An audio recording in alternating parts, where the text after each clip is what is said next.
제2세션은 안보 및 방위산업 파트너십을 주제로 진행이 되게 됩니다. 이 세션의 사회와 토론은 이화여자대학교의 박인휘 교수님께서 진행해 주시겠습니다. 박인휘 교수님께 큰 박수로 환영해 주시기 바랍니다. 네, 교수님. 네, 윤정원 박사님 감사합니다. Originally, I was informed to conduct the session in English as the role of the moderator.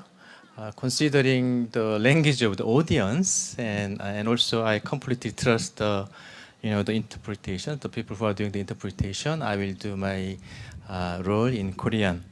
10회 윤보선 연구원에서 주최하는 심포지엄에 한영 심포지엄에 참석해 주셔서 대단히 감사합니다. 두 번째 세션은 안보와 관련된 주제인데요. 세 분의 발표자가 계시고요. 세 분의 발표자를 관통하는 랭귀지, 시간이 조금 여유가 있으니까 제가 몇 말씀 드리고 발표자를 모시도록 하겠습니다. 인태지역이라는 인도-태평양 지역에서의 영국의 역할이라는 것이 있고, 또 한국과 영국 사이에 디펜스 인더스트리 협력과 관련된 양국의 시각이 있습니다. 세 분의 훌륭한 발표를 듣기 전에 이런저런 생각할 거리를 좀 가지고 들으시면은 더 흥미롭지 않을까라는 생각을 해봅니다. 우리 정부는 항상 이렇게 이제 대륙과 바다 이렇게 사이에 놓여 있어서 지역에 대한 고민을 많이 합니다. 그래서 아시겠지만 지금 윤석열 정부에 들어서는 동아시아나 동북아시아라는 표현을 하지 않고 있습니다. 정부가 공식적으로 인도-태평양이라는 표현을 썼었고요. 또 기억해 보시면은 바로 지난 문재인 정부 때는 신남방, 신북방 그런 지역적 콘테스트가 있었죠.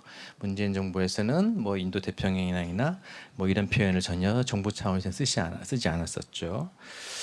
그리고 또 그 이전 정부, 박근혜 정부에서는 동북아 평화 협력이라는 표현을 많이 썼습니다. 한국의 국가 인터레스트를 동북아적 맥락에서 실천하고자 하는 그런 노력들이 있었습니다.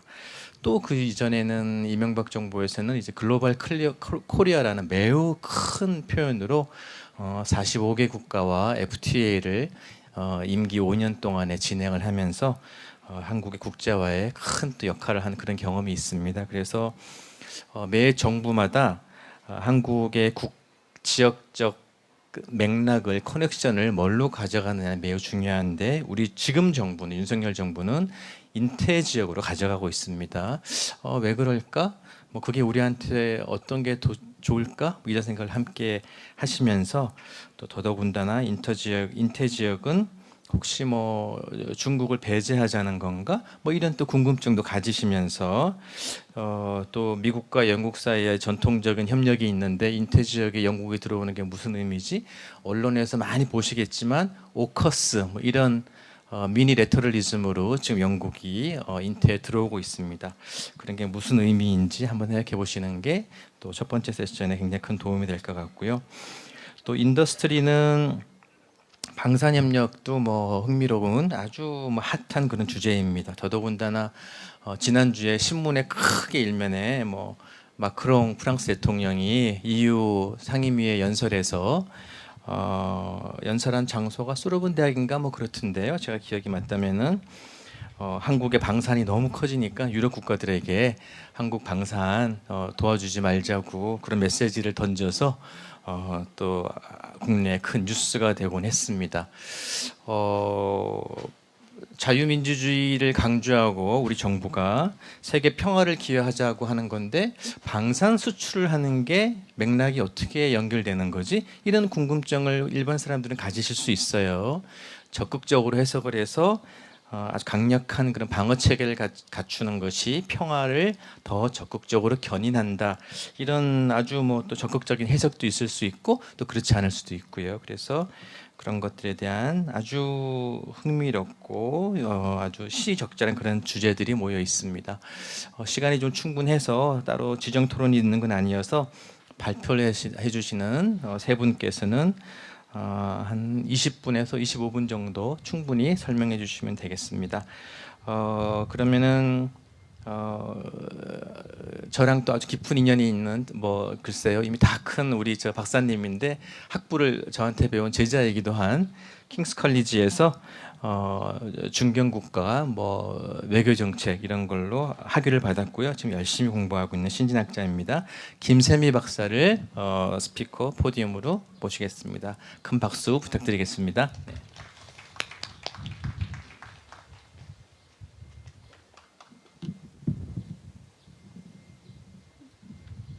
Thank you, Professor Park. Thank you to Director Kim Young-woo and Sir Peter Matterson, and to the conference conveners for this opportunity to present today in this very special venue. I will be talking about the role of the UK in promoting peace and security in the Indo-Pacific region, mainly through an overview of government documents that have been published in the last 14 years.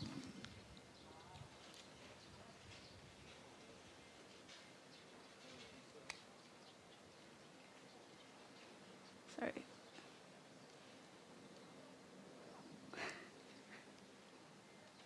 Okay. The UK's current approach towards the Indo-Pacific was announced in a document called Global Britain in a Competitive Age, an integrated review of security, defense, development, and foreign policy, which was published in 2021. And the Indo-Pacific tilt was the policy to describe the UK's approach towards the region. And it noted 3 reasons why the UK needs to engage the region more deeply. Economic opportunities, security, and values. And it states that the goal is to become the European partner with the broadest and the most integrated presence in the Indo-Pacific. And to achieve this, the integrated review gave 9 areas of priority, which include FTAs and becoming an ASEAN dialogue partner. And as a supporting document, the 2021 Defense Command Paper also noted how the Defense Ministry will contribute to the Indo-Pacific tilt, specifically through 8 tasks, as well as an outline of what the UK will do with countries bilaterally, countries which included South Korea. So why did the UK publish an Indo-Pacific strategy? Well, actually, the Indo-Pacific tilt was based on at least 10 years of engagement. And this is important to remember because a lot of the instruments that are used to establish the tilt was built upon efforts that have been set up long before the tilt was announced. And the thrust of the engagement can be traced to the David Cameron government, where we saw high-level visits to the region, as well as strengthening of bilateral relations with many countries in the region, including China. So at its roots, the UK's approach towards the region was not only inclusive of China, but one of active engagement. And in terms of policy, this was reflected in the UK's All of Asia policy, where the UK's approach would encompass all the countries in the Asia-Pacific based on the pillars of prosperity, security, and values. And these are the pillars that underscore the tilt. And specifically working on 4 key areas, which were education, improving the business climate, research, specifically tech partnerships, and laying the groundwork for future FTAs. And this blueprint, including the 3 pillars I mentioned, appear again in the Indo-Pacific tilt. And this kind of outreach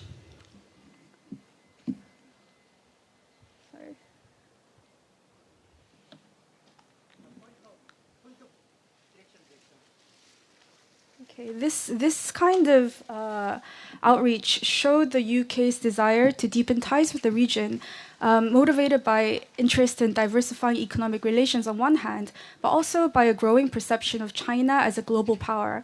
And we can see this in the numerous government documents that have been published since 2008. The first national security strategy in 2008 notes that China is a, quote, emerging power, and that engagement with China is not an option but a necessity. And 2 years later, the 2010 National Security Strategy identified China and India as global powers. And then the 2010 Strategic Defense and Security Review mentions the UK's support for ASEAN for the first time. And 5 years later, the combined white paper specifically lists out areas of cooperation between ASEAN and the UK, including humanitarian aid, disaster relief, countering violent extremism and terrorism, and supporting discussions for an EU-ASEAN trade agreement. In this document, the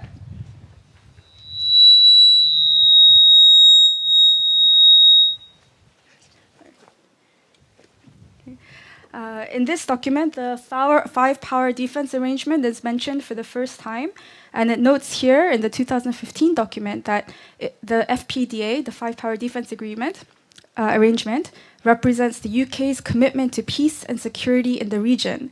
And in the 2015 document also specifically points out tensions in South Asia and Southeast Asia, as well as threats posed by North Korea. And here it notes that while the UK does not expect to agree with China on all matters, it aims to build a deeper relationship with China, working more closely together to address global challenges while protecting UK's interests. And it declared a very clear ambition, which was for the UK to be China's leading partner in the West. And this kind of thinking took place in the context of what we refer now to as the golden era of relations between UK and China from 2010. We saw high-level visits going both ways. But the tide shifted somewhat from 2016 after the EU referendum and after Cameron left office, because subsequent leaders did not really share Cameron's view of China, and leaders were preoccupied with handling Brexit. And finally, after 2020, after China introduced the national security law, the UK's position on China had clearly shifted. And in the 2018 National Security Capabilities Review, the document points out the resurgence of state-based threats, erosion of rules-based international order, and competition in the South China Seas. It notes that the Asia-Pacific region is likely to become more important to us in the years ahead, and then again mentions the five-power defense arrangement. So here we can see that over time and gradually, the UK began to perceive security issues in the Indo-Pacific as ones that directly affect the UK's interests, and therefore requires a proactive policy towards the region. So there has to be some caution in attributing what the UK has done in the region to the Indo-Pacific tilt, because a lot of the groundwork and the practices relating to advancing peace and security in the region was laid out even before the Indo-Pacific tilt.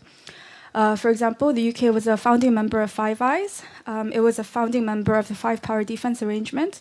It also, in 2012, joined the Regional Cooperation Agreement on combating piracy and armed robbery against ships in Asia. But after the tilt was announced, the UK increased the activities to enhance its role in advancing regional peace and security. For example, it became an ASEAN dialogue partner in 2021, and this membership gave potential access to other ASEAN-led mechanisms such as the East Asia Summit, the ASEAN Regional Forum, and the ASEAN Defense Minister Meeting Plus, of which the UK has, I think, already applied to join. And in September 2021, Professor Park mentioned AUKUS. The UK, US, Australia announced a security partnership called AUKUS. And this was noted as, quote, a concrete articulation of the UK's ambition made in the integrated review to deepen defense, security, and foreign policy ties with like-minded allies across the globe. And then we saw the deployment of the HMS Queen Elizabeth in 2021 as a significant demonstration of British commitment and interest in the region. We also saw the efforts to expand the defense attaches and the establishment of a British Defense Staff Office in Singapore.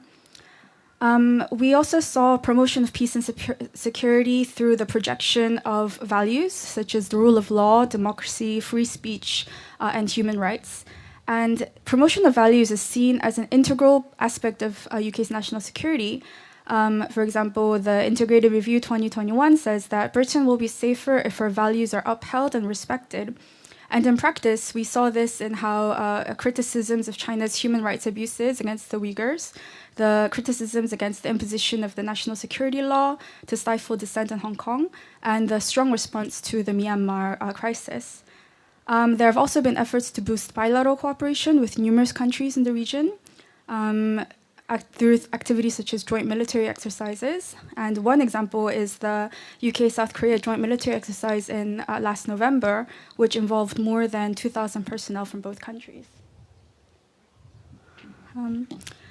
So a key strategy of the UK's approach towards Indo-Pacific that can be observed is the utilization of networks. And it's clear why a network approach is not only effective but needed given the limited resources. Drawing insight from a network approach to IR, we can think about the benefits of a network approach.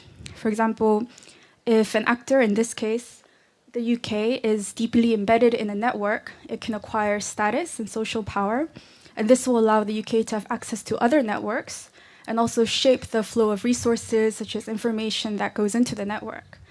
And also, by increasing how connected the UK is to other members of a network, it's able to derive resources and in the process also influence the characteristic and the structure of the network itself, such as the shaping of norms, objectives, or the mode of cooperation.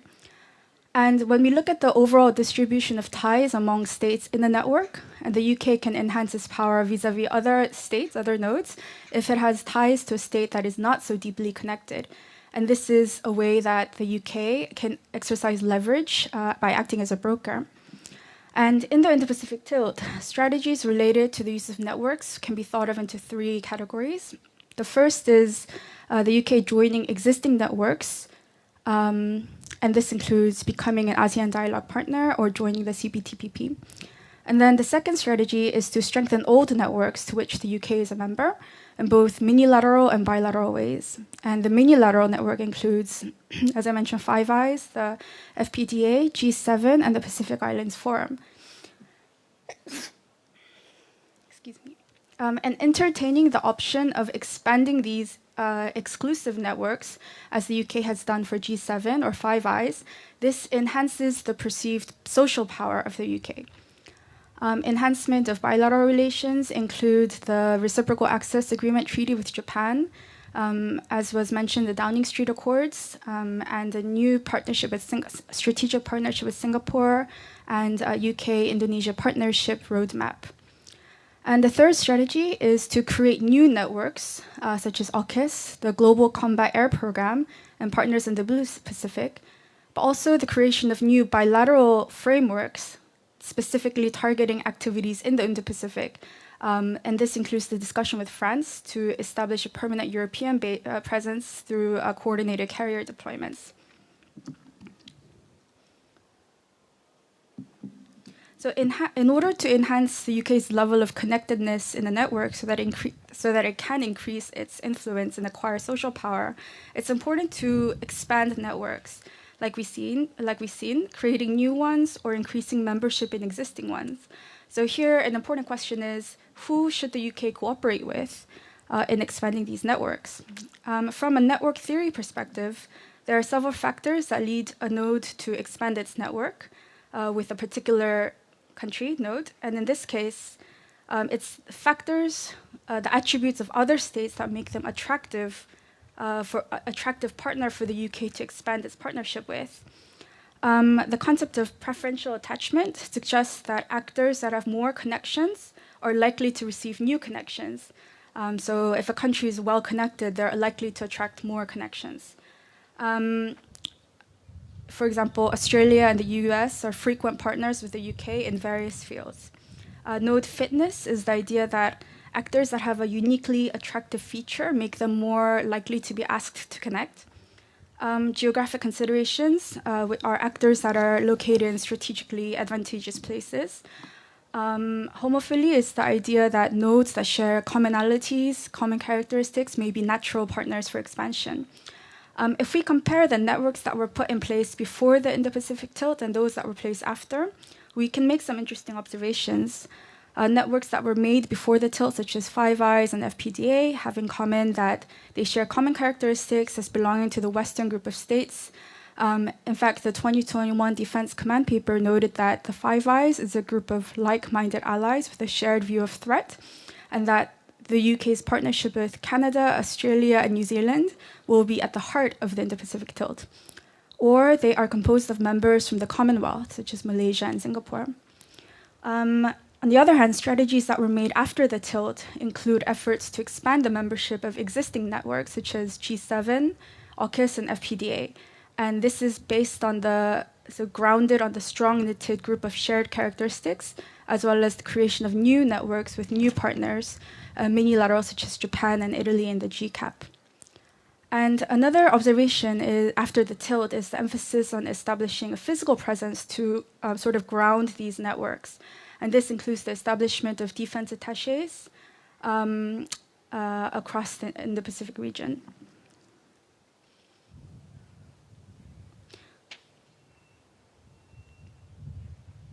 Okay.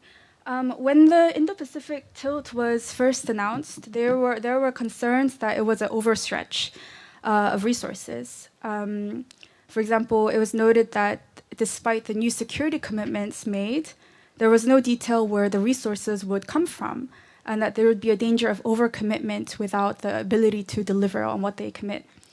Another concern was the use of allies, the expression allies, when referring to countries in the Indo-Pacific. The concern was that the UK was suggesting that it would have a formal role as a security provider in the Indo-Pacific when actually it doesn't. For example, it would often describe the Five Eyes as a group of like-minded allies. And the third concern was that the tilt was an effort to align more closely with the US and reflecting the US interests in China containment, which does not always work in UK's own interest.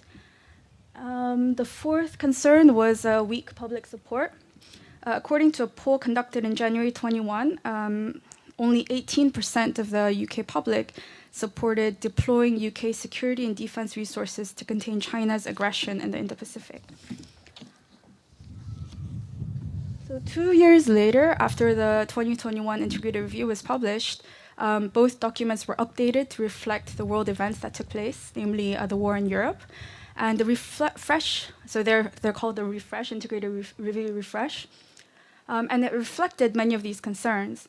Most importantly, it moved away from the idea of a global Britain. That expression, global Britain, doesn't appear in both the refresh and the updated defense command paper. It emphasizes that Europe is the main area of priority for the UK, and they describe in much more detail how the UK will work with other European countries.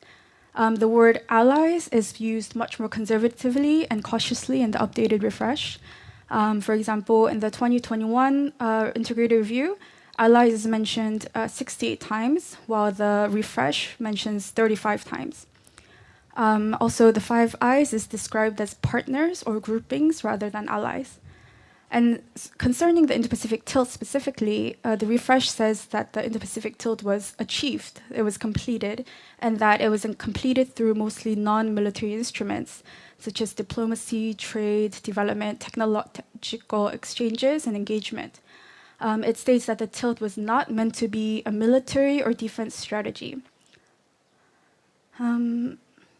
And so because it's finished, it's completed, the next task will be to work in combination with other bilateral, minilateral, and institutional partnerships. So in other words, it will work with networks to the implementation stage of the Indo-Pacific tilt.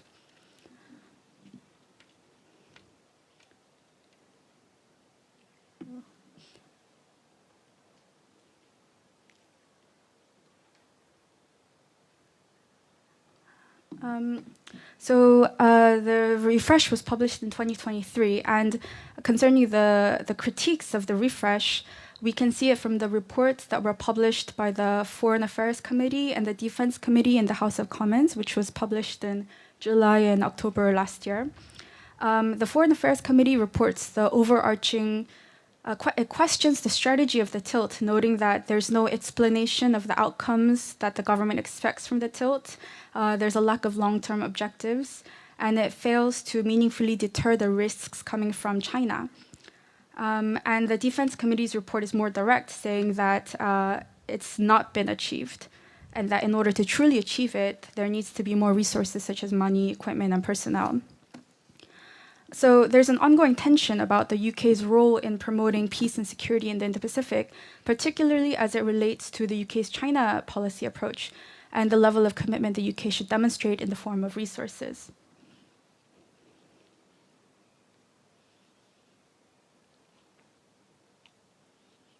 So what does it mean for South Korea? As we heard this morning from Ambassador Crooks and Ambassador Yoon, bilateral relations between Korea and the UK have gathered speed. It's the strongest ever. But one feature of the current state of relations is that it's mostly bilateral and not one that is integrated into a broader minilateral grouping. Korea is missing in the numerous minilateral fora that includes the UK and other Indo-Pacific countries, particularly those that play a role in the security and peace in the Indo-Pacific, such as Five Eyes, Five Power Defense Arrangement, or the Global Combat Air Program. And we can think of numerous reasons for this. Some relate to how Korea has been perceived by other countries in terms of its approach to the Indo-Pacific, as well as perceptions of how South Korea seeks to position itself between the UK and the US and China. From a network perspective, from the UK's perspective, from a network theory, South Korea is just one of many potential partners to work with, and in choosing a partner, we can think about factors such as preferential attachment, node fitness, geographical considerations. And given that Korea, for example, is not a Commonwealth member, and there are limited experiences of working together in a multilateral setting, there may have to be a strong rationale and a lot of political will to set up or establish minilateral cooperation. But the other side of this is that these are also opportunities. Korea's recent deepening of relations with countries in Europe and NATO, I think we'll hear more about that in the second and third presentations, and Korea's strong alliance with the US make it an attractive partner for the UK to broaden bilateral relations, including South Korea as well as other countries. And I think there's some appetite for this from the UK side. For example, in a briefing prepared by the UK House of Commons, the Foreign Affairs Committee, they recommended that South Korea, along with New Zealand and Japan, would be ideal candidates to cooperate in the second pillar of AUKUS, which focuses on advanced technologies. South Korea should proactively carve out where it can contribute in this regard. South Korea's intention to join the TPP is also a positive sign if domestic hurdles can be overcome, and this will allow Korea and the UK to further economic relations. So I guess I'm echoing a lot of what Professor Kim mentioned in the previous panel about the need to minilateralize bilateral relations.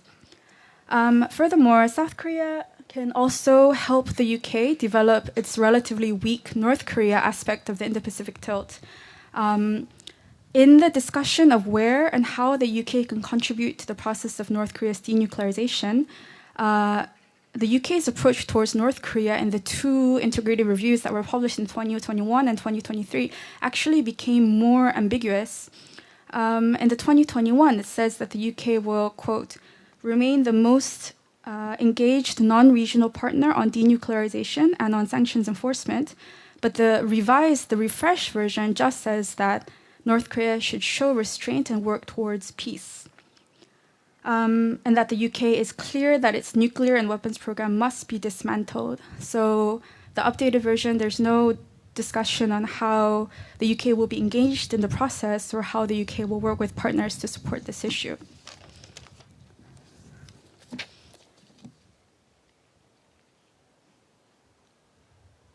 So, to conclude, we saw that the UK's approach towards the Indo-Pacific has been guided by the Indo-Pacific tilt strategy, which has been built upon from at least a decade of engagement towards the region. And we saw that the one strategy behind the tilt was to make use of networks, both old and new. And while its activities in these networks may have the effect of influencing the structure of the overall network relations in the region, such as tilting the balance in favor of the US and the US-China tensions, the UK policy in and of itself is not an effort to contain China. Despite the numerous updates to the various government documents, it doesn't refer to China as a threat, and engagement is and has consistently been one of the three pillars to the UK's approach towards China. And as I said, this part of this has to do with the initial design of the UK's approach towards the entire region, the all of Asia policy and the emphasis on inclusivity.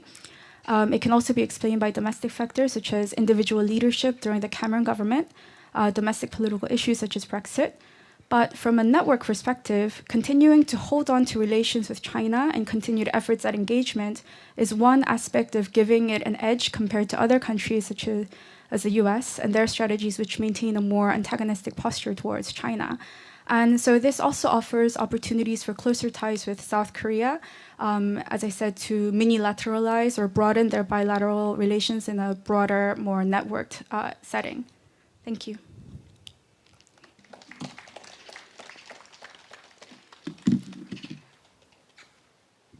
Thank you, Dr. Kim. 영국 외교 현안을 잘 이해할 수 있는 정말 아주 컴프리hen시브한 그런 발표였습니다. 제가 아까 소개할 때 하나 빠진 게 있었는데요. 김성희 박사 지도 교수는 제가 몸담고 있는 이화여대도 방문도 하고 뭐 저도 가끔 봅니다만은 제가 그 친구 라스트 네임 발음하는 게 항상 고생을 해가지고요. 페드로라는 지금 킹스칼리지의 파드로 교수인데요. 혹시 최근에 혹시 보신 분도 계시겠지만 우리 그 AKS로 알려져 있는 한국학중앙연구소에서 굉장히 큰 이제 프로젝트를 해서 페드로와 파드로와 잘 아시는 조지타운의 빅터치아가 같이 책을 썼습니다. 그게 이제 더 코리아라고 45년 이후에 한국 현대사에 대한 글로벌리 웰론 두 학자가 책을 썼는데 아주 얼마 전에 나온 책인데 제가 이번 학기에 교재로 사용하고 있는 그 책인데요. 그 김성희 박사의 지도 교수가 그 책을 썼고 그 책은 나중 혹시 기회가 되시면은 한국 문제를 이해하는데 아주 글로벌 그 리더들이 아주 쉽게 접근할 수 있는 아주 컨사이스한 그런 잘 책인데 제가 같이 소개할 걸 깜빡했네요. Okay, let me introduce second speaker. Mr. Simon Humphrey, who is currently working at Hanwha Aerospace as a UK Vice President. He has a very impressive previous career, such as US Central Commander, Military Advisor, and also British Army Afghanistan Dispatch Unit Commander, and also he used to be key position under the title of the British Army Headquarters Military Force Director. Okay, he will deliver his presentation regarding the UK and Korea's defense industry cooperation from the UK's perspective. Let's show the deep approach. Okay. I'm going to use the heading to that side. Okay. Yes. Can we have the first slide, please? Well, I'll start while they get that slide up. Sir Peter, professors, learned guests, and the remaining people here. It's a great pleasure and honour to be with you this afternoon. And I offer that comment for three reasons, really. Firstly, to have the opportunity to speak to such an important event and to such an important audience. The second reason, really, is the privilege of being in such a culturally significant location as we are right now. And the third reason I consider it a great honour is because I've had the opportunity to listen to some very wise speakers who have offered really interesting insight, which has certainly allowed me to better understand the relationship between the UK and the Republic of Korea. I'm going to use this image here just for the first couple of minutes to really set my reflections in context. And most of you will probably recognise the image as something that was taken during the state visit last November. And I was lucky enough to be in London across the 3 days of the state visit. And for part of that, I was acting as a tourist, and I was witnessing that firsthand on the Mall when the King and the President drove from the initial welcome on Horse Guards Parade all the way up to Buckingham Palace. And it was a real spectacle. It was wonderful. I was also there at some of the events across those 3 days. One of them was the Defence Roundtable, where we had Minister from your DAPA speaking and meeting directly with the Minister for Defence Procurement from the UK MOD. And I think those 3 days and this image really reinforced 2 points to me that I think are worthy of stating up front. The first one I want to talk about is relationship. And to me, that captures it so clearly. The flags flying, the two leaders side by side. And it really talks to friendship and partnership. And I think as I've got to know the Republic of Korea more, and I'll explain a little bit about my history and why I'm in this role now, I've realised that strength in that partnership. And never was that stronger than when I was sat on a flight last July, coming out to Korea for one of my visits. And I happened to be sat next to a veteran from the British Army who fought during the Korean War. And he was returning to Korea for the first time since he had served alongside Korean Army and Korean Armed Forces. And he was going back for the 70th commemorations of the signing of the armistice. And he was sat in the plane very excited to be returning for the first time to a country that was really important to him as a young 18-year-old when he served there. And then we got off the plane, and the welcome that the Korean people offered to those veterans was quite remarkable. And it was from the moment we stepped off the plane, there were people there to greet these veterans. There were signs up, and everything was made possible by the wonderful reception that they were given. So that really talks to the relationship and the strength of the relationship. The second word I'd use to describe this image is about opportunity. And the opportunity that is presented on the back of that visit to deepen and strengthen the relationship between our two countries. And as our ambassador, British ambassador said, those shared values of democracy, human rights and rule of law, the shared sacrifice that nations have gone through together, the spilt blood, and importantly, the shared values.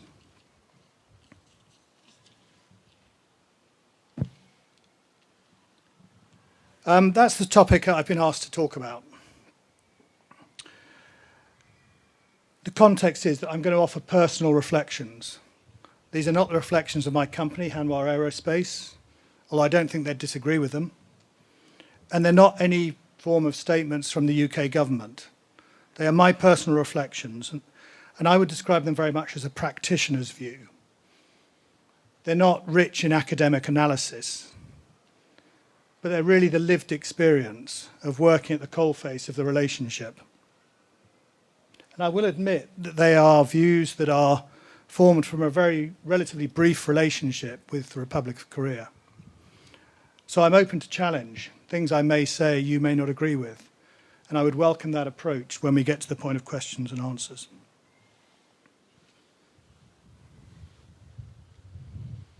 Can I have the next slide, please?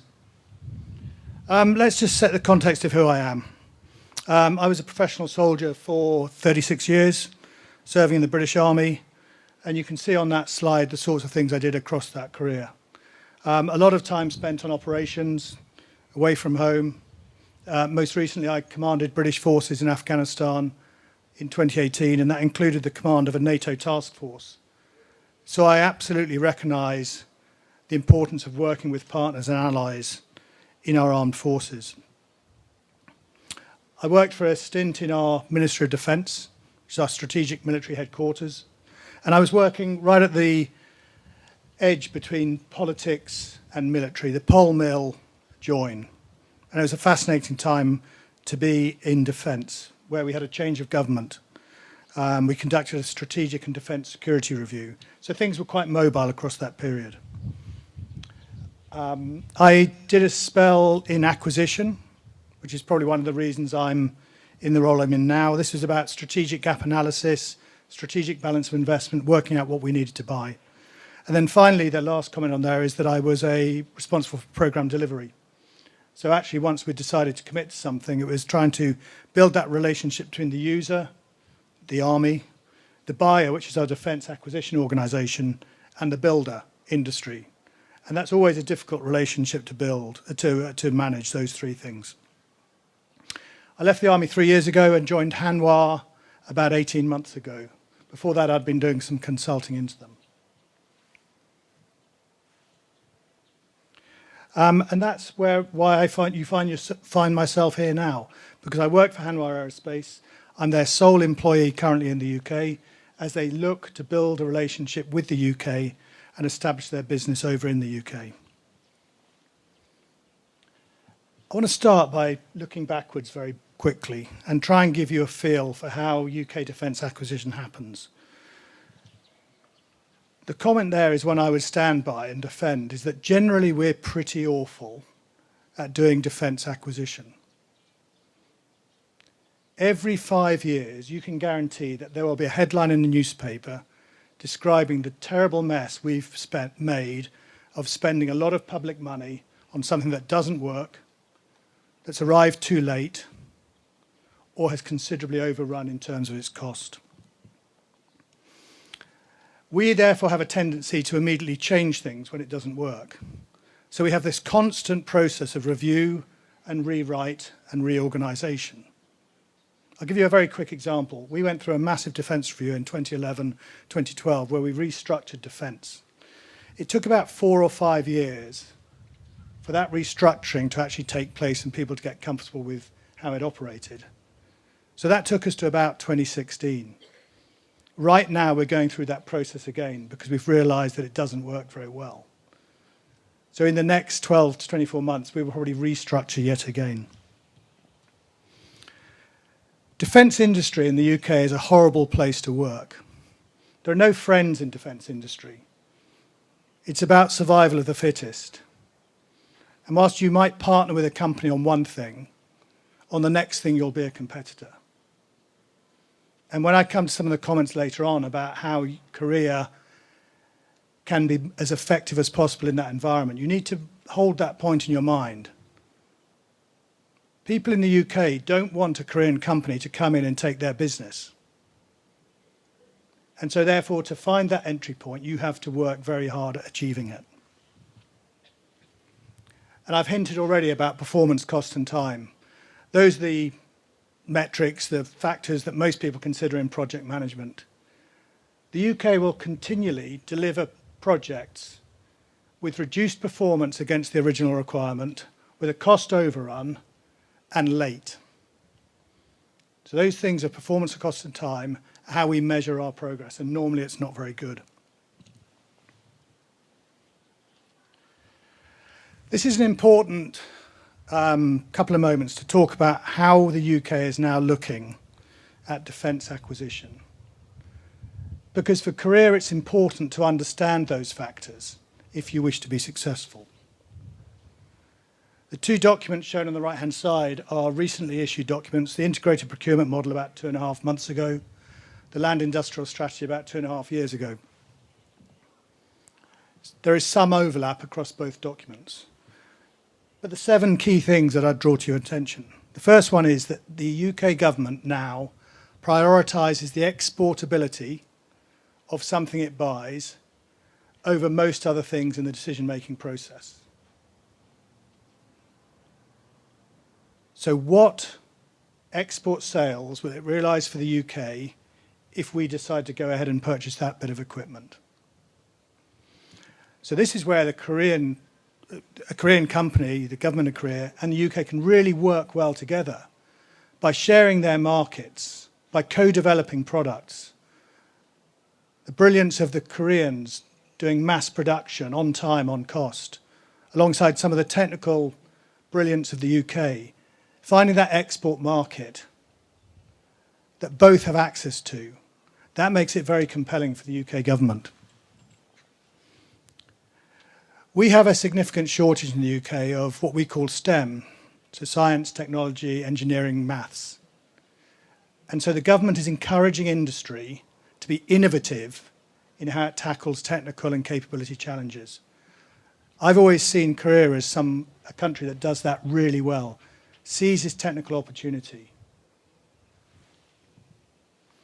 Spiral development is a term that may not translate well, but you do it well. We always aspire to get the best possible exquisite capability into service. We're now starting to change that thinking to bringing something that's good enough into service on time and then developing it when it's in service. And it's what you do here in Korea. You evolve capability because you need to have it ready 24/7 because of your focus north. So it matches the model of Korean development. Any decision the UK government takes must deliver economic benefit to the United Kingdom. You've got to demonstrate that you deliver maximum work share in the UK, that you can transfer intellectual property. And you've got to maximise the UK manufacturing aspect of any capability decision. I mentioned social value there, which is a term that may not again be familiar to many of you. Social value is that nebulous term which is about doing good in the UK. It's about trying to balance employment across the country. It's about trying to do those things that make a region better. It's about grasping sustainability. But the defence industry gets judged about its ability to bring social value to the UK. And the last couple I'll just talk to together. The days of globalisation and a global approach from the UK are over. The UK is now much more concerned with being resilient within its own shores. It wants to be able to manufacture and do things safely within the UK and not rely on something that might not be there when things aren't going well. So this is why it talks about onshore resilience. There is a term that links to that, which is called friendshore. So you've got onshoring and friendshoring. So if you have a reliable partner, someone you'd call a friend, and you can rely on for that supply, then that might be acceptable if you can't do it within the UK. And that's an interesting one to work out whether Korea is that friendshore opportunity. And the reason I say it's not because we're not great friends and partners, but if you're needing something that's in short supply because you've got a problem that you need to solve facing north, and we've got a problem in Europe which demands the same thing, do we have a reliability, do we have a reliance on you to give it to us, which may not be there on the day we need it? So again, decisions are examined against that ability to be resilient and have a supply chain that works. So having set the scene, what I want to do is quickly, in the next 5 to 10 minutes, is talk about my impression of whether or not the Korean approach, and be quite clear, I work for a Korean company, whether the Korean approach matches the UK requirement, and whether it leads to success or whether it leads to difficulties.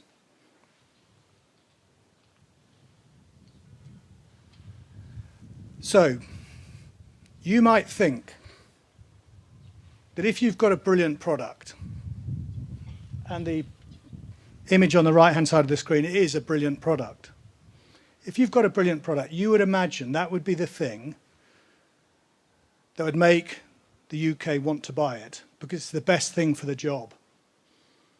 No, no, no, no, no. That's not how it works. The thing on the left, the politics, is far more important. And therefore a decision might happen that comes at the expense of providing the thing that our soldiers need. Because at that moment in time when a decision needed to be made, there was a political opportunity the government could take. So that will become more important. While I'm on that topic, it's well worth me just mentioning the importance of politics to the UK in terms of defence industry and defence acquisition. You might think a decision around military capability is made in the Ministry of Defence in the UK. To a degree, that is the case, and they'll make a recommendation. But the decision is made in central government, and it will have input from the Foreign Office, from the Department of Trade,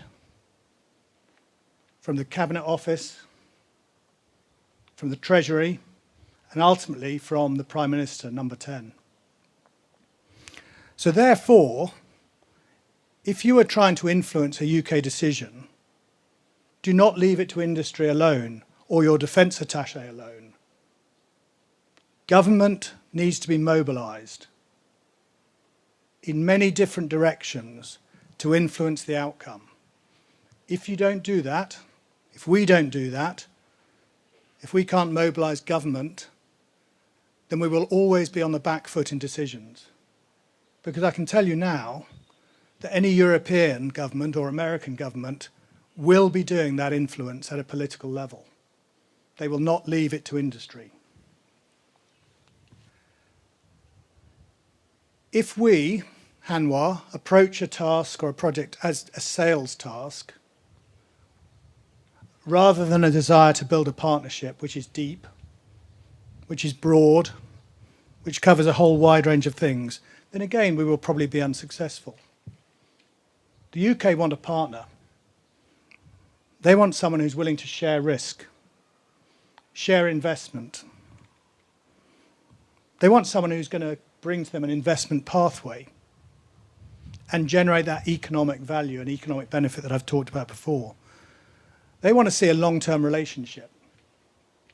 They don't want someone coming along and saying, why don't you buy this, it's really good. So certainly we need to, and career companies in general wishing to deal in the UK, need to make sure they're taking that partnership view. And partnering covers a whole range of things. It covers finding small and medium enterprises, the SME companies, who do little things really well. You partner with them. It's partnering with academia, setting up programs in universities that bring benefit to the UK, and that's part of that social value tag I talked about.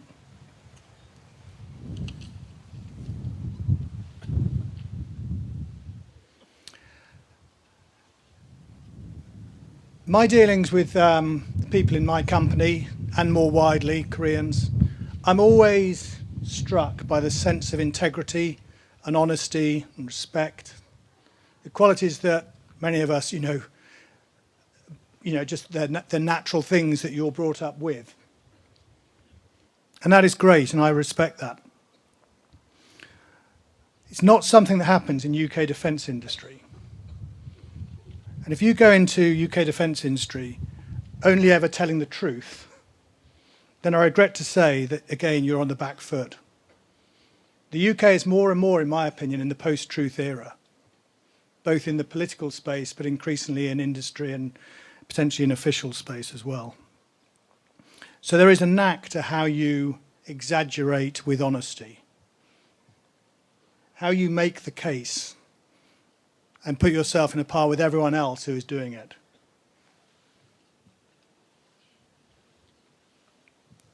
And it goes without saying, you need to bring a unique selling point to the problem. Because if you're trying to enter from outside, and you hear me mention about those companies, dog eat dog, survival of the fittest, they will push you away. They will keep you at arm's length. So unless you can bring that thing which makes the UK government take notice and puts you over and above other competitors, then again you will be probably finishing second or third. My closing thoughts, a couple of minutes. I think the opportunity for Korean defence industry in the UK is massive, really significant, and actually it's only going one way, it's getting greater and greater.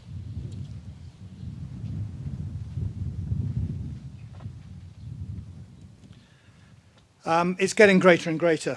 The UK government's recently announced a defence spending increase, moving from 2% of GDP to 2.5%, which equates to roughly £75 billion sterling more across the next 6 years. So quite a significant uplift. We have every expectation that the US is going to do less and less in Europe, regardless of the next president. But if Trump gets re-elected, we're pretty clear in Europe that Trump will want to do very little. And it's more likely that the US will focus on Indo-Pacific and leave Europe to deal with the problems in Europe. I predict, and there's wiser people than me who'd say the same, that by the end of the decade, European countries will have to be spending probably 4% of GDP on defence. That's a significant uplift, and it will require a change of thinking about how we spend money. Now, it's a reality that when you have times like this, it's good for the defence industry. We might not like that, but that is the reality. And so the opportunities, I believe, that will appear in UK and also Europe will increase and increase. And now is not the time to draw back. Now is the time, if you wish to find those opportunities, to accelerate into them. I'm going to finish there. I hope that's been insightful, short and sharp, and I welcome your challenge or questions later on. Thank you.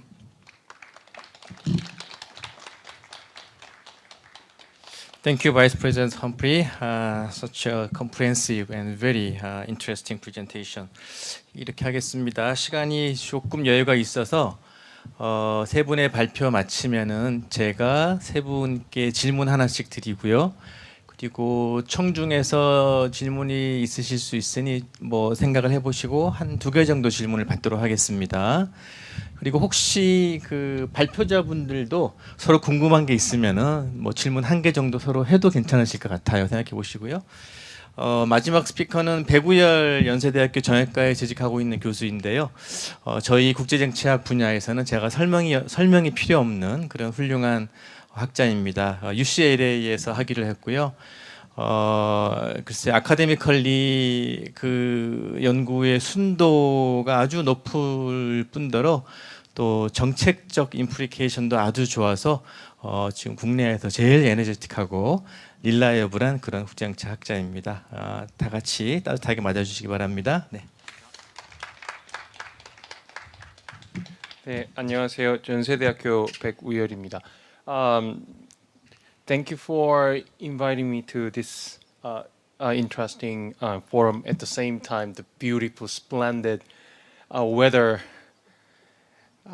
It's pretty hard, for us, to have this type of weather. At the same time, the clean air, clean, crystal blue sky. I'm very, very happy to be here. And thank you, for inviting me again. 윤상구 이사님, 김용호 회장님, 이현호 교수님, 박찬욱 교수님, and then Peter Marias, 총장님. So today I'm going to make some presentation on expansion of the South Korean defense industry, key features and implications for UK and Euro-Atlantic region. General Simon Humphrey's the presentation was pretty sobering. And at the same time giving us a lot of the aspect to think about for the bilateral cooperation in defense industry and security cooperation in the Euro-Atlantic region as well as the Indo-Pacific region. I think Simon had a pretty similar problem. Here we go. 3 goals, illustrating some basic facts and perceptions on the Korean defense industry, and then explaining some critical dynamics between the defense industry and then security that devolves around the Korean defense industry growing presence in Europe and beyond. And proposing more discussion and cooperation between Korea and UK and in general Euro-Atlantic regional countries on defense industry.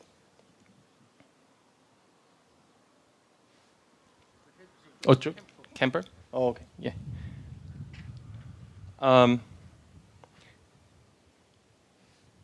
Here we go. That one? Okay. So the Korea's emergence as in defense industrial powerhouse, and then move on to defense industry facts and evaluation, and then Korean industry, so implication for global defense industry and security at the same time for UK and Euro-Atlantic region. Korea's emergence as a defense industrial powerhouse. Korea's arms sales have been skyrocketing, as well reported, and I think it's many of you in here are well aware of this change. It's just $3 billion USD in the 2012 and 2021 span, and then to 17.3 billion USD in 2022, and they're expected to 20 billion in 2024 this year. Its sales contract actually across the globe, not just in Europe, but also on the Middle East and then Southeast Asia, South Asia, and then now it's a Central and then Latin American country in Oceania. So it's labeled as democracy's arsenal, but at the same time merchant of death, and then entered the major league of the defense industry, many people say. At the same time, South Korean government actually really likes this terminology from the first country from the aid recipient to aid donor. But that same goes for the defense industry success of South Korea. South Korea is weapons recipient to weapons donor at the same time sales sellers. Okay. And as we all know, international arms trade and defense, war industrial market is pretty conservative. I think it's Simon Humphrey General, Humphrey's actually explained extremely well, and then very oligopolarized by several countries. And the top echelons in the U.S. 39%. Russia before 19%. Now it's France is number 2, and France, China, Germany, Italy, and UK. Over 80% of global arms market during 2018 to 2020 span is occupied with just several countries. In Korea, actually, rapidly emerging. Up to the 8th ranker, 2.8%, and then now it's the rank climbing up the ladder even the faster than before. Extremely complex and highly varied. The very high level of technology is necessary, and then large scale of contract and then finance is necessary too. It's a bit open. Government is involved in very deeply. At the same time, keen political consideration. General Humphrey say politics, and politics, but politics really matters for the defense industrial development and then deal. Weapons lineup, it's very comprehensive. And then guns, of course, in ammunition, and now it's a 155 millimeter self-howitzer shell in very, very high demand due to Ukraine war. At the same time, armed vehicle, nowadays is very famous now K-21 that back infantry fighting vehicles to Australia. And the main battle tank, of course, 3.5 generation K2 Black Panther. And self-propelled howitzer K9, A2, A1, and the self-propelled howitzer, and then other, self-howitzers.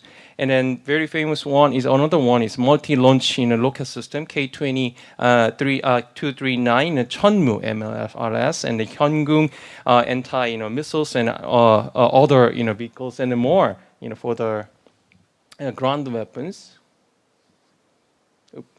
And the naval also, South Korea and the UK had a pretty good deal for those, the battleship. At the same time, nowadays we are expecting to have some more cooperation in submarine. South Korea is well equipped, to produce, battleships and submarine. And submarine also is in very high demand, for many major countries, including, South Korea and the UK. So we can discuss about it later. At the same time, aerospace, weapons also jet fighter, and then T-50 advanced, jet trainer, FA-50 light jet fighter, which were exported to Poland these days. And nowadays K-21, 4.5 generation jet fighter is produced, and the 6th generation jet fighter is on the plan. Of course, multiple satellites and launch vehicles and ballistic missiles and then cruise missiles. There are lineups is pretty comprehensive. So, but myself, who are working on the defense industry, the last few years, and I just shocked that South Korea has this type of very wide range of lineup for almost covering land and sea and the air. Even aerospace, the sectors. And then government-private company joint the venture structure is pretty glaring in South Korean defense industrial development. Korea's major producing companies Hanwha Aerospace, Korean and aerospace industry, and Hyundai Lotem, and then LIG Next One and Hyundai Heavy Industry, and then Pungsan, which is famous for ammunition. And then there are dozens of small and medium-sized companies to back up these major companies. Not only for this Korean the defense industry makers, but also helping the global the other global the defense makers too. Korean defense industry has a pretty unique, a joint venture, structure. Is that between government agencies and then private, companies, especially DAPA and then ADD, are playing a very important role. Especially, ADD is the heart of South Korean defense industrial development, especially in terms of R&D, and this ECA, an export credit agency, is also playing a very important role. So meaning that if you can see DAPA, ADD, and ECA, they are the cornerstones, for the joint, venture model between, government and then, private sectors, industries.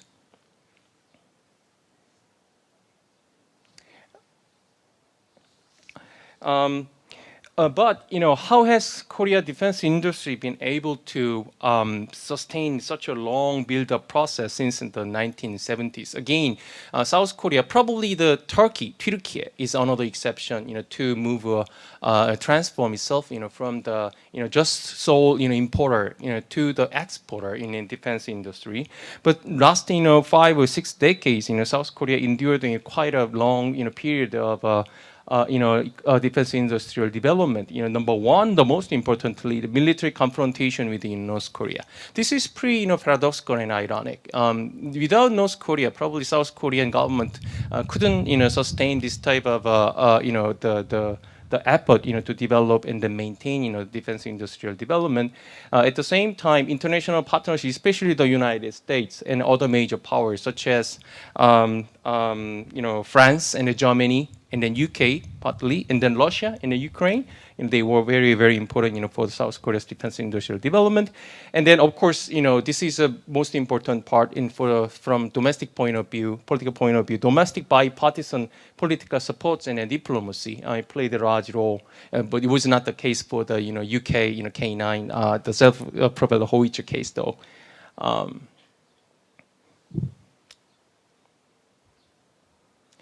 But the most important trigger was the Ukraine war. It was not enough, for South Korea, to emerge as a defense industrial powerhouse. And one international war in the Russia invasion on the Ukraine, actually there was the starting point for South Korea to enter the European defense industrial market. At the same time, it actually produced Korea-Poland mega deal, and then which is unprecedented in the size and magnitude, in many senses. And then now, South Korean defense industry and other, global industry, defense industrial, actors think that European market is wide open for the Korean defense industry. But much more, leverages actually acquired by South Korean defense industry with entering this market of the Europe, and then next few years will be very critical for the South Korean defense industry. Korea and Poland deal was pretty comprehensive. K2 Black Panther, about 1,000 unit. The 1,000 unit is the number that is more than French, German, and then UK main battle tank all combined. So meaning that Poland has this type of 1,000 unit of main battle tank, and this is the most formidable land power, ground power army in continental Europe. So meaning it actually make the other European countries, major powers, and pretty anxious too. And then K9 self-propelled howitzer in 159 and 672, and F8 right jet fighter also, and then Chunmoo MLRS, and then they are very, very important and advanced level of weapons. And then now South Korea and then Poland is negotiating and then ballistic cruise missiles at the same time in a submarine, which is labeled as OCA project. South Korea has a defense industry has a strengths, competitive in technology, of course, and then mass production capacity, and a quick delivery time, and a reasonable price, and a constant after-sale maintenance MRO. At the same time, NATO standardized system, and the field tested materials, and full support government bipartisan. Full of strengths, but at the same time, it has weakness too. Competitive out of but 1.5 in second tier technology, for example, nuclear engine submarine are not capable. I mean, it's not on the list, and the gas turbine engine for the jet fighters, of course, the Rolls-Royce and Hanwha Aerospace actually try to incorporate. Probably, I don't know, but many top tier technologies are not and won't be transferred by the United States and the major countries to South Korea. South Korea need to invest a lot more time and money to do this. And it constraints from the United States to export, and then South Korea use a lot of parts and then key technologies from the American counterparts. And then if we wanted to, South Korea wanted to export those weapons to other countries, and then South Korea mostly need to get permission from the United States. And it used to be Germany a little bit too, but I think it's the more United States. So it is not strategically autonomous, to be honest with you, but it's how it works. And overproduction concern also rising. And then the Ukraine war will be there for a while, foreseeable future. And then, as General Humphrey say, the European the defense budget will the skyrocket next 5-10 years. Many people say, but who knows? At the same time, inefficient export finance system, which is fixed out a little bit, last couple of months, but still it's a glaring weakness, and then and other things. But at the same time, the last one is very important too. South Korea actually defense industry have tendency to being carried away with the sudden success. So South Korea, it's just nationalistic. We can do everything, and that type mindset is pretty okay. But at the same time, it is give South Korea as it will be the hard time to assess the reality when South Korea is now encountering in a European market, as Professor Park mentioned about President Macron, and always declared that American and then Korean weapons should not be bought and sold in the European market, and then that type of thing is very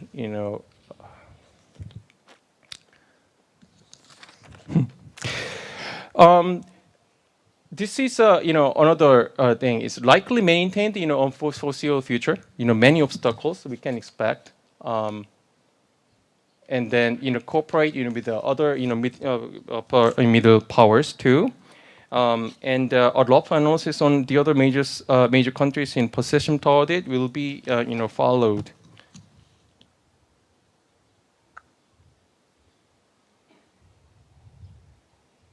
The United States is not a competitor, and then I'm working on defense industry, but from international security, international relations point of view. So this is a security dimension. United States is not a competitor, but in complementary role in the Central Eastern Europe, in the Middle East, and Southeast Asia, for South Korea.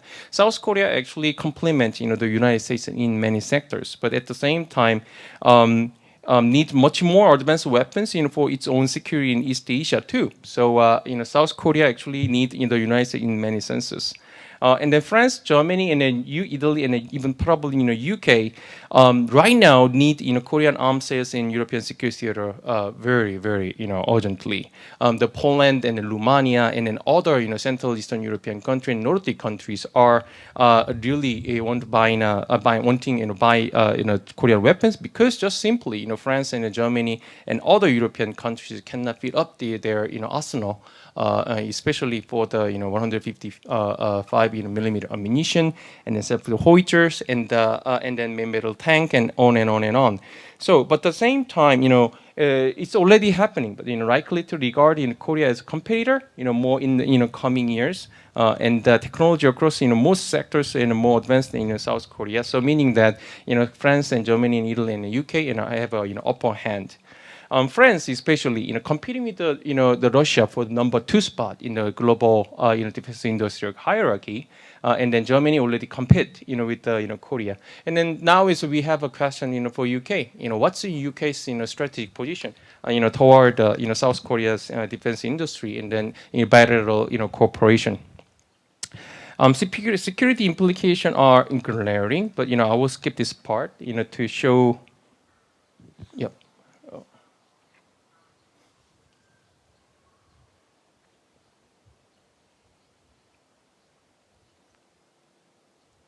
Oh.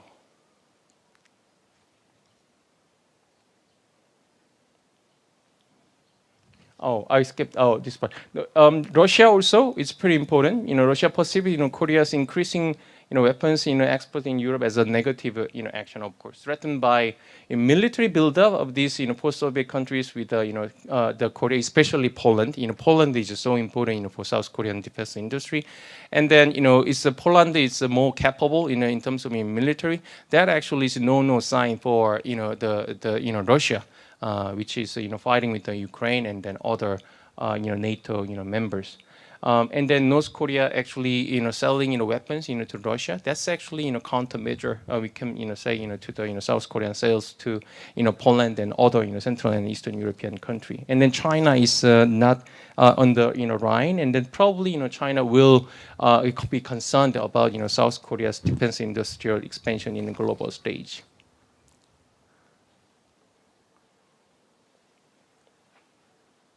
You can see that. This is NATO AP4 in the Madrid and then Vilnius in 2022 and 2023, and then we will have another NATO AP4 in Washington DC this coming July. And that means South Korea as defense industry actually plays a pretty important role for this NATO AP4 format. And NATO AP4 format has been criticized as a more like rhetoric rather than realpolitik cooperation. But South Korea, if you think about considers South Korean defense industrial cooperation with the NATO countries, especially in Central and Eastern European country, and then Indo-Pacific region, especially in Australia, and you can see that this is a real deal for the NATO and the Indo-Pacific countries. I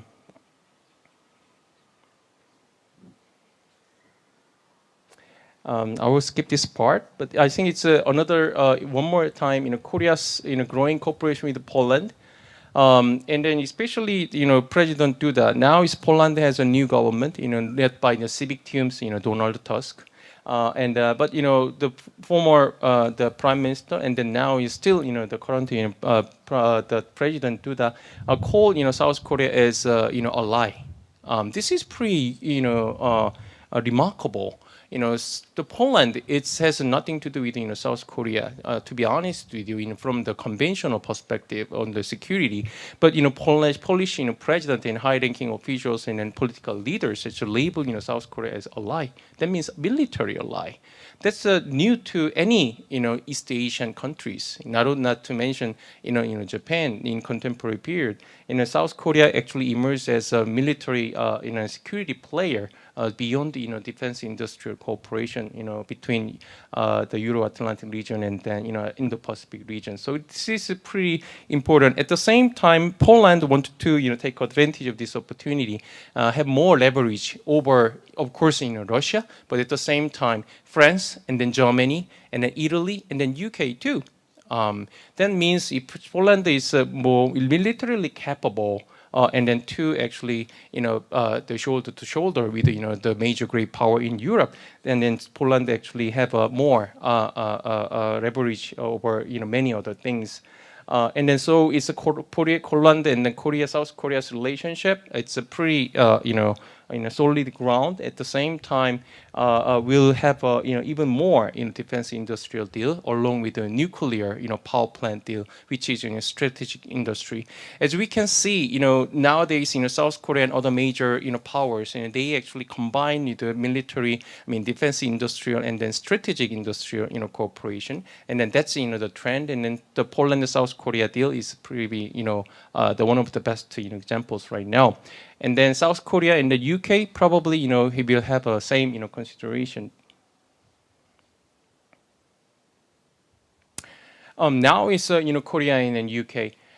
Korea-UK Global Strategic Partnership, and then this Downing Street Accord was pretty shocking to me, to be honest with you.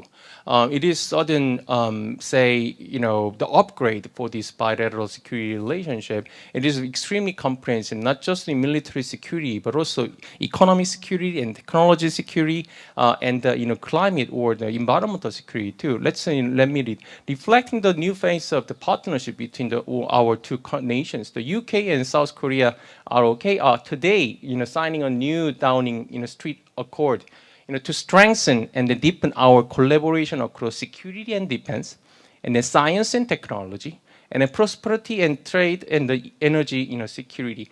I mean, this is the terminologies and then phrases, especially, I mean, most likely for the military or security alliance. So meaning that the UK and the South Korea. Even I think it's the Korean ambassador in London actually made a pretty similar argument this morning. It's a highest level of the strategic ambition to become more at least virtual allies in the new century right now, and then especially focusing on the defense industry, develop a refreshed industrial research and development R&D initiative, including intensify the UK ROK defense industry dialogues that lead to a joint defense export memorandum (MOU), identifying priority markets. Meaning this is a pretty very very ambitious daunting task for these two countries in defense industrial cooperation. But I think it's a pretty good step. MOU on this joint export for the defense industry actually emphasize and jointly strengthening their competitiveness, and then cooperate to identify priority markets and then effectively enter common markets. That means South Korea is not just selling the weapons to UK in domestic market, but the other way around. UK is selling the weapons to South Korean market. But what means South Korea and UK and UK and South Korea together develop technologically merged and manufacturing capacity together to probably the United States or Canada, North America, or Middle East or Southeast Asia, and hopefully possibly Central and Eastern European countries. So there are some some defense cooperation happening. Hanwha Aerospace and BAE Systems also. And that I think it's about those Rolls-Royce gas turbine engine development. South Korean government and Hanwha Aerospace decided to develop gas turbine engine for the 15,000 pound Rebel. And then that actually requires about 10 years and then more than 10 billion US dollar. And then that actually will be quickened and then cooperate with by the Rolls-Royce, and that might be pretty big deal. Hanwha Aerospace, Ocean, and Babcock International. I think there are some substantial cooperation already happening. This is a Belfast. I think it's many security experts are aware of. This Belfast aircraft carrier actually involved in entered the Korean war, and then did a pretty good job to protect Korean Peninsula. In that sense, South Korea and UK actually can think about this defense industrial cooperation and security cooperation. So industrial cooperation can happen only, I think it's mostly very deeply between these military, at least virtual allies, and then that means South Korea and UK are thinking in that stage to upgrade their bilateral relationship. So key issues discussed between these consensus, but number one is consensus on the following sectors. I mean, global security structural change. I think the UK and South Korea have probably similar, but might different view. Security convergences, Euro-Atlantic region, and then the Indo-Pacific region, and then defense industrial evolution. They have probably different visions, so meaning that they need to discuss about this issue. And then specific defense industrial sectors for cooperation is more important. Just all words and rhetorics are not enough. And then always we need to have a concrete cooperation, and then show me the money type of mindset. Land, self-propelled howitzer in the main battle tank, 155 shells, and sea, of course, in SSNs, submersive, submarine nuclear, and the aircraft carrier. In South Korean Navy is the planning to build up, aircraft carrier. And the aerospace, of course, gas turbine engine, 6th-gen jet fighter, Tempest, project is also in the site. And then cyber, and then AI also too. So there are some specific sectors, for cooperation for these two countries. But which regions, countries for joint defense export?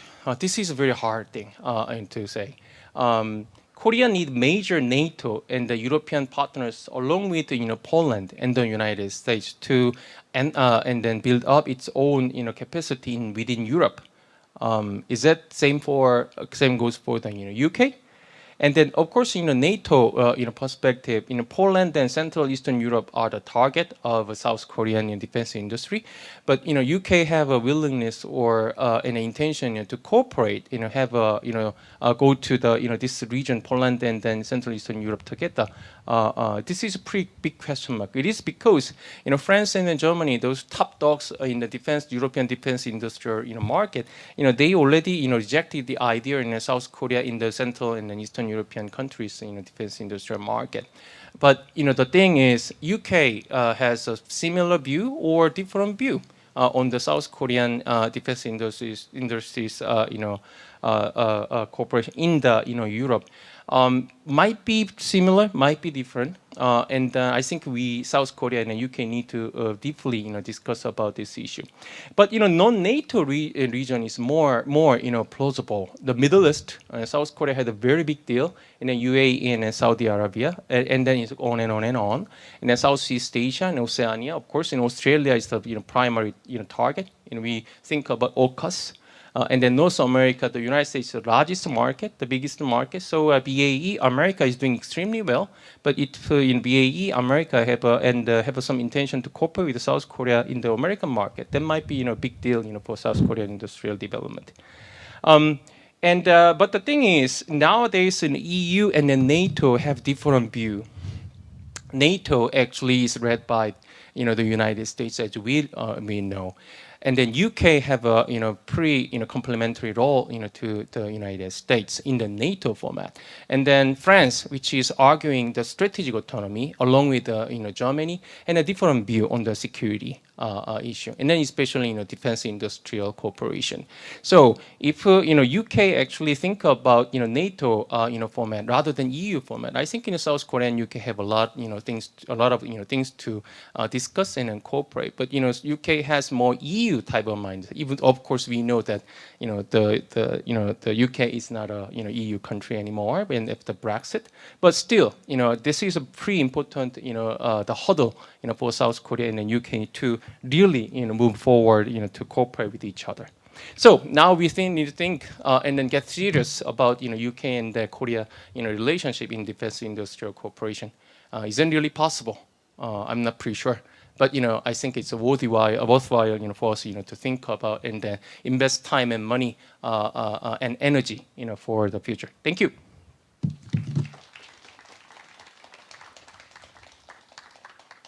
땡큐 닥터 백.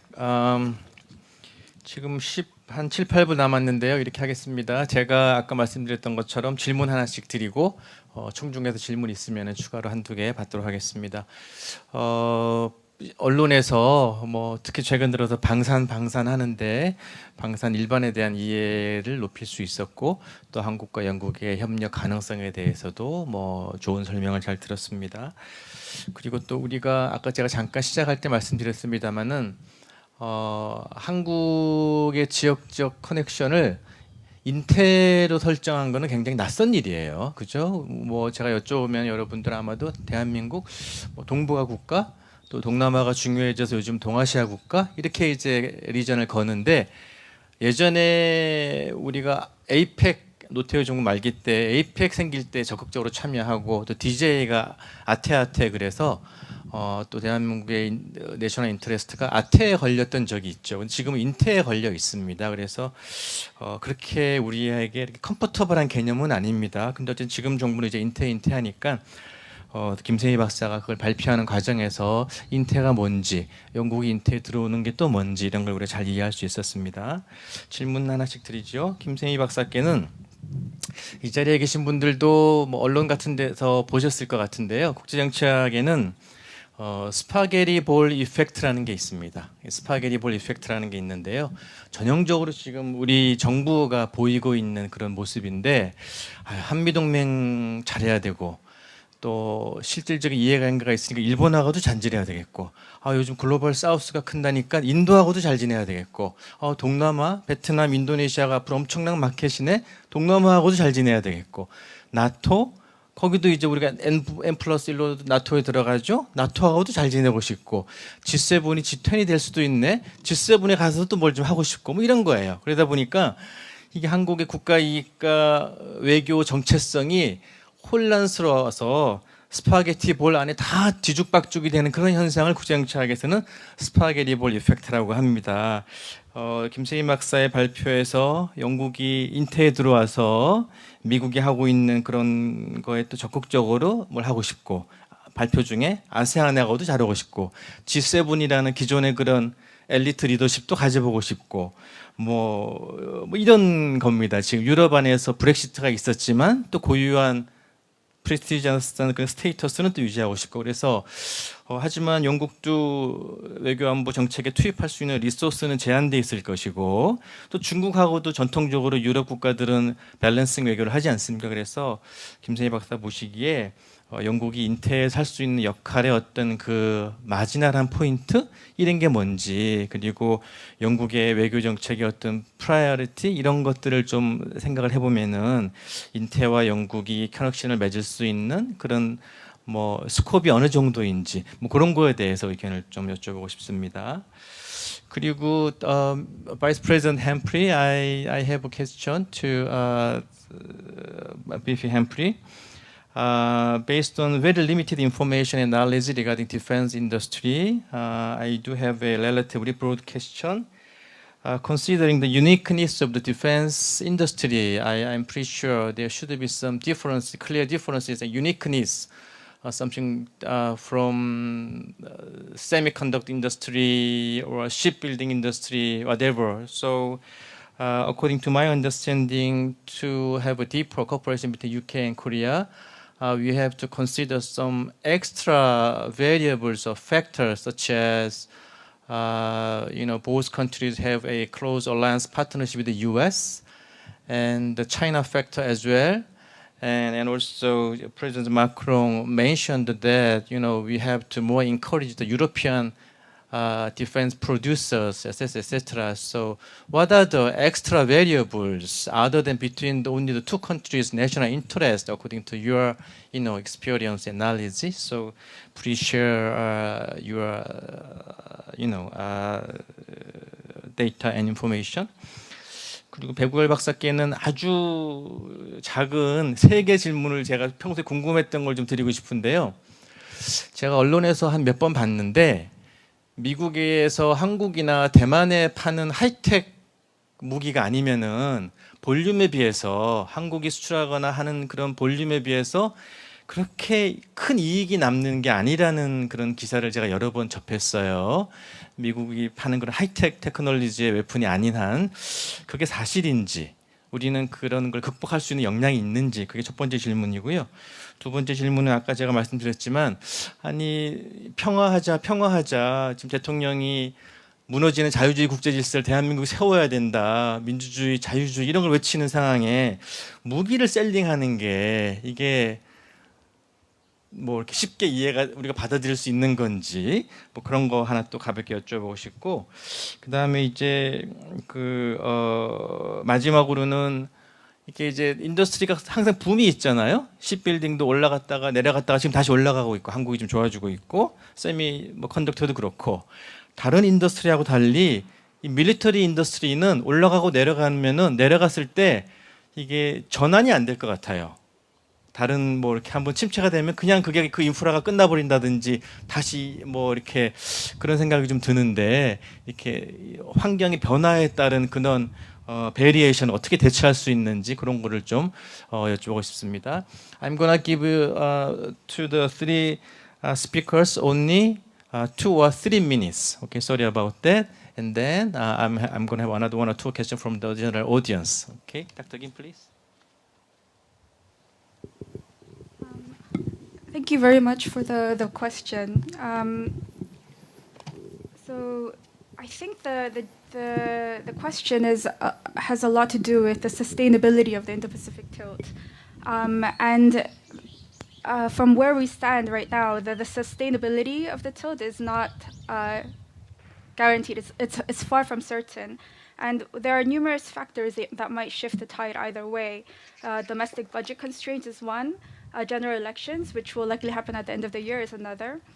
And Professor Park is entirely right in that well, the UK's Indo-Pacific tilt strategy was also a bit late to be introduced compared to countries like the US and even France and the EU. I think the EU's Indo-Pacific strategy. So there are these tides of up and down, and whether you become fashionably late to produce a strategy, which makes you kind of look like dragging your feet, so to speak. In terms of priorities, it's repeatedly noted in the refresh that the UK will prioritize Europe and that it sees Russia as the most acute threat to national security. And so if the UK is saying that Russia is the most acute threat to national security, there's a realistic limit on how much resources, especially concerning military or defense or security, that the UK can devote to strategic purposes so far away from Europe. Other factors include how Chinese aggression could swing public opinion in the UK. There was a recent incident back in March of how Chinese hackers backed by the party targeted groups of MPs, which led to more MPs asking Downing Street to refer to China as a threat. So that might actually give more support to the UK staying engaged in the Indo-Pacific region. Another factor could be the US election. Depending on the next US president, there could be a change in the kind of commitments that the US places in the Indo-Pacific. This could affect the UK's own level of commitment and the effectiveness and the dynamic of the institutions that are in place. So in terms of priority, the UK has said it will be Europe, and it is rightly so to be Europe. But perhaps a guiding principle is for the UK to really articulate what it stands for in the Indo-Pacific, not just what it stands against. That way it will be able to attract more like-minded partners for cooperation, so that although it may not be physically in the Indo-Pacific so much, it has almost a physical-like presence in the region through the help of its friends, like-minded friends. Yeah, thank you.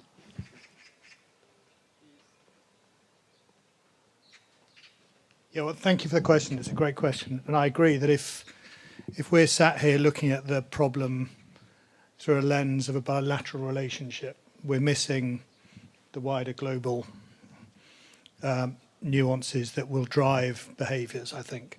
I think you asked about variables. I think there are many. I think the war in Europe, we can't predict how long or how that will go. We know the outcome we want. We have a variable about the US position and how quickly the US backs away from supporting NATO and Europe, which will force nations' behaviour in terms of how they deliver security. Regardless of the outcome of the Ukraine war, we will have a Russia that is rearmed. I mean, its defence industry has never been so powerful as the amount of money they're spending on it. I mean, the percentage of their GDP being spent on defence right now is mind-blowing. I mean, I've heard figures of plus 20, 30%. So I think that will force the variable of defence budgets in terms of European response. And I think, as I said in my prepared comments, the defence budgets will have to increase, and that will happen at different stages. I think we'll also have to tackle the issue of interoperability and how far we want to share platform design across nations, and the capability benefits and the operating benefits that brings. I think demand across the next 5 years will outstrip supply. And if you look at the simple numbers in terms of the manufacture of 155mm artillery shells, we can't make them fast enough. And nearly every nation in Europe and America is doubling or tripling its capacity to produce artillery shells. The UK has made a commitment in recent weeks to spend £10 billion on rebuilding stockpiles in the UK across the next decade. It wishes to double its onshore ability to produce ammunition. It'll be interesting to see how partnerships are formed. And I think there will have to be partnerships being formed as they are at the moment, but how they strengthen and deepen, we'll have to see.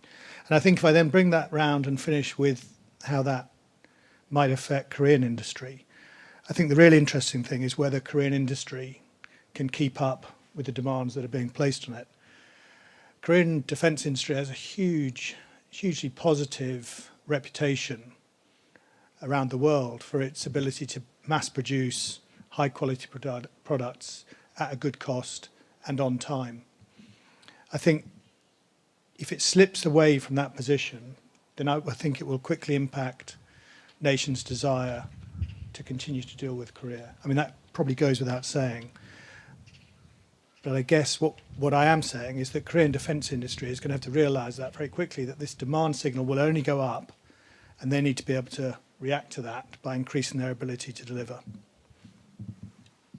Thank you. 네, 세 가지 질문을 주셨는데요. 이 디펜스 인더스트리가 그 이익이 좀 적다라는 거는 잘 알려져 있는 건데 이것이 아마 이 구조 자체가 first sales는 30 to 40%, and then it's MRO, the maintenance, and other operation cost is 70%. So meaning that if you sell FA 50 light jet fighter to some countries such as Poland, and the deal actually made, and about 30% it's the price. It's not just for the sales the airplane itself. Next 20 to 30 years, 70% of cost will be paid to the KEIA, Korea aerospace industry. So in that sense, it's just first deal in the price. It's not just all that matters. And as General Humphrey say, next at least 10 years, the demand will be extremely high. It's just a matter of South Korea to meet on time on the cost and right places or something like that. So it's a South Korea defense industry goes all in. I think this is a pretty smart business decision. Not just for South Korea, and then France, and then Germany, and other major powers, and then the defense industry powerhouse actually expand their production capacity, manufacturing capacity, and then invest so much higher R&D expenses on last couple years, and this type of the trend will be maintained in next decade or so. Humphrey say 4% of GDP for the defense budget, and then South Korea, and then Japan, and then Southeast Asian countries, and the Middle East country, which is suffering from Iran and Hamas and the Israel conflict, and they will buy more and more weapons. So meaning that I think it's a pretty clear and a very simple business decision. At the same time, defense industry is not just defense industry for the hard term. It is about soft power.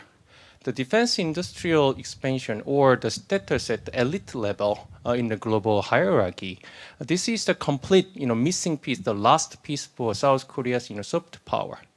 If you want to buy weapons for national security for your own country, that means you trust these particular countries, the technological and economical and the security in the military capacity too.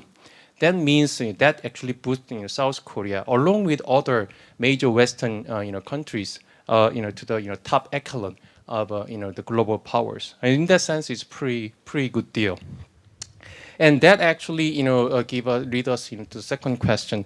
What about peace? South Korea, it's ruining world peace and global peace, and I think this is a legitimate question. That's why I gave the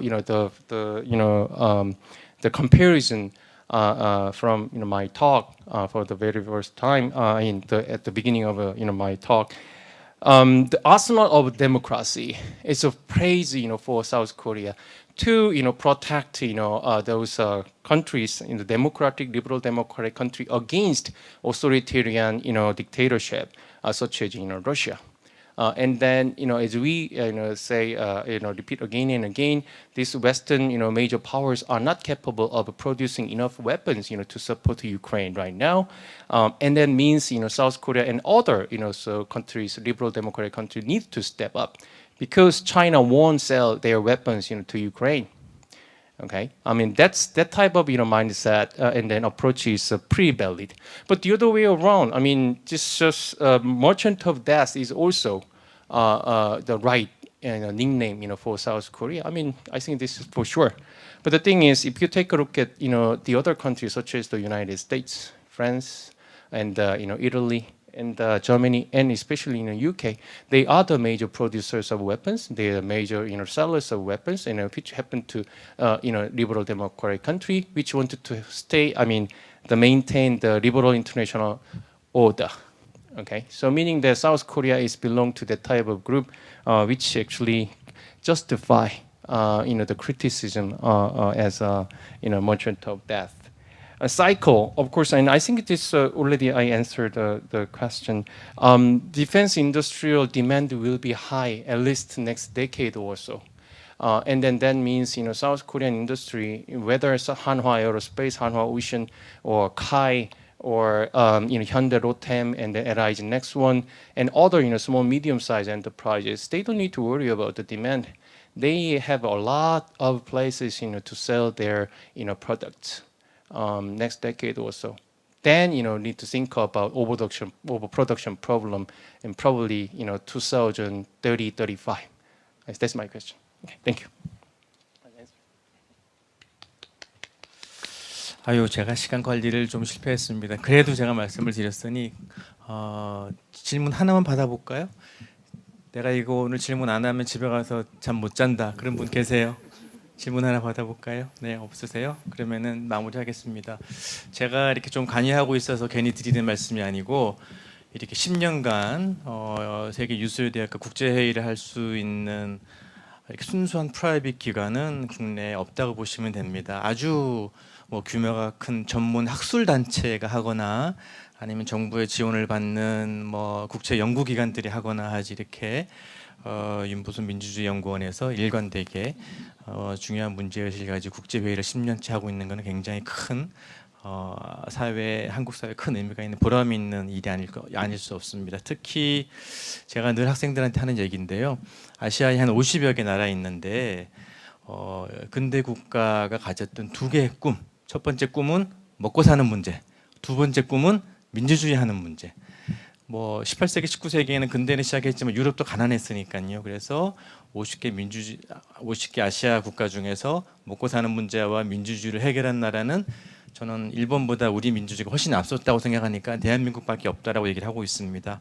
근대의 발상지이니까 영국이 산업혁명과 민주주의의 발상지여서 눈에 드러나는 보이는 한국과 양국과의 관계는 물론이고 보이지 않는 한국과 양국과의 깊은 밀접한 또 유대감은 우리가 잊을 수 없겠습니다. 네. 경청해주신 모든 분께 감사드리고 훌륭한 발표해주신 세 분의 스피커들에게 진심으로 감사드립니다. 이상 마치겠습니다.